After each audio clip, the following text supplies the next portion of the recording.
What business is that?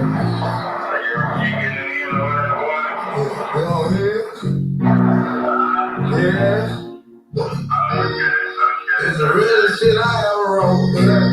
It's the realest shit I ever wrote. I cried, man. This bitch chillin'. Father. Ooh, I don't mean to be a father. Like right now, the times are getting harder. Like right now, the times are getting harder. Father. Ooh, I don't mean to be a father. Like right now, the times are getting harder. Like right now, the times are getting harder. Father. Hold up. These niggas ain't getting smarter.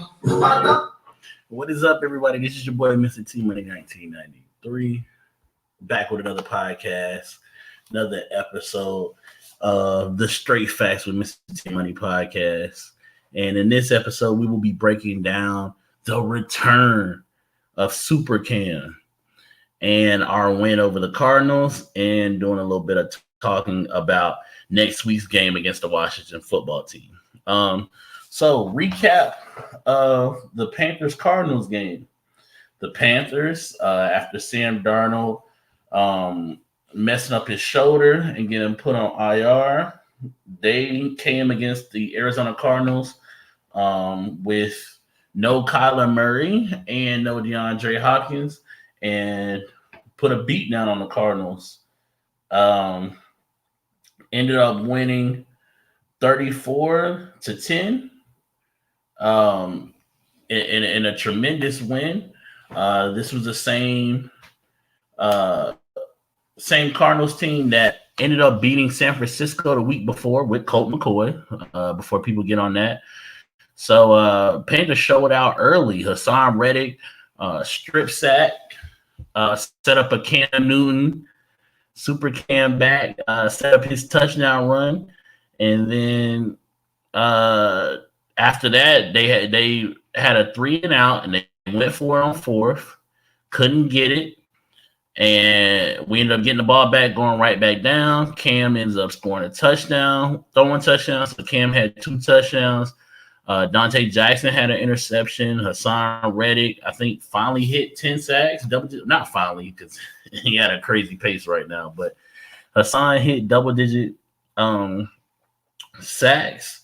And everything was just there. I mean, the running game, Christian McCaffrey showed why he's one of the best backs in the league. You know, he just had to hit a quick little reminder.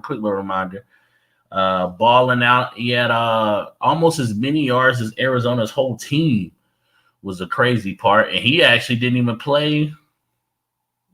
He probably didn't play too much after halftime. If maybe half the third, and not really none of the fourth. So great win against, a team that had the best record in the league at the time, and put us right back in that playoff hunt. We are in the 7th place team in the playoffs right now. So that's dope to see. And other than that, I mean, we just pretty much beat down on Arizona from start to finish.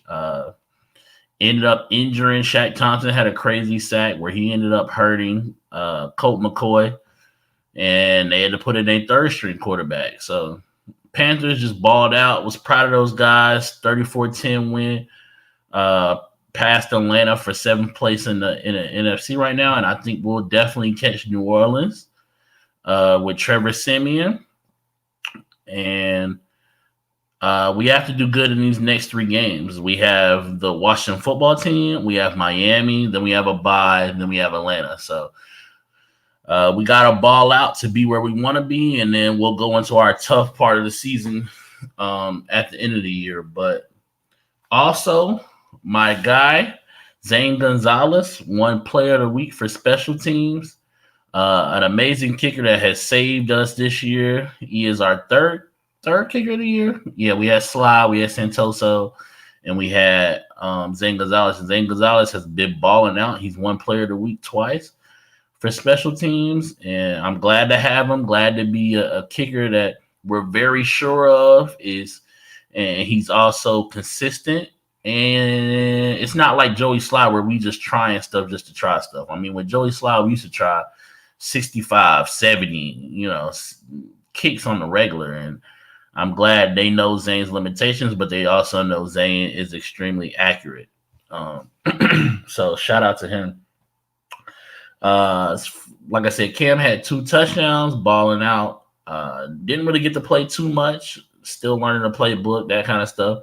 But from what Matt Rule has been saying, he is taking all the first team reps this week, and he does have a very good chance of starting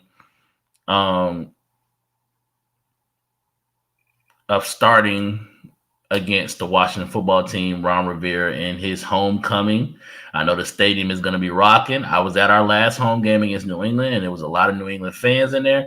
I do not expect a lot of Washington football fans. I expect it's going to be panthered out. It's going to be loud. It's going to be rocking. BOA is going to be loud. And welcoming Ron Rivera back and Scott Turner and Taylor Heinicke and all those guys. They have a lot of guys over there in Washington that are Panther guys, and it'll be good to see them. But I also want to beat them down. My 3 keys to the Washington football game. Key 1 is pressure Taylor Heinicke. Our D-line has been crazy all year. We've been getting turnovers all year, and we need to keep that going with Taylor Heinicke. Key number 2 to beating Washington is let Cam be Cam. Don't try to force Cam into a circle peg, into a square hole. If Cam is having trouble, getting some of the stuff down and getting the plays in, simplify that shit, because we can be simple and beat Washington. We can run down a throat. We can let Cam do his thing in the pocket and make the occasional big time throws. We don't got to get super cute, I feel like, to beat really any team, but especially with our defense. And key number 3 to winning the game would be to take advantage of our turnovers. I need every time we get a turnover to be 7. I just need touchdowns in big moments, and then our defense can pick up their pass rush, and we should be able to take care of the rest. But this is your boy, MrTMoney1993.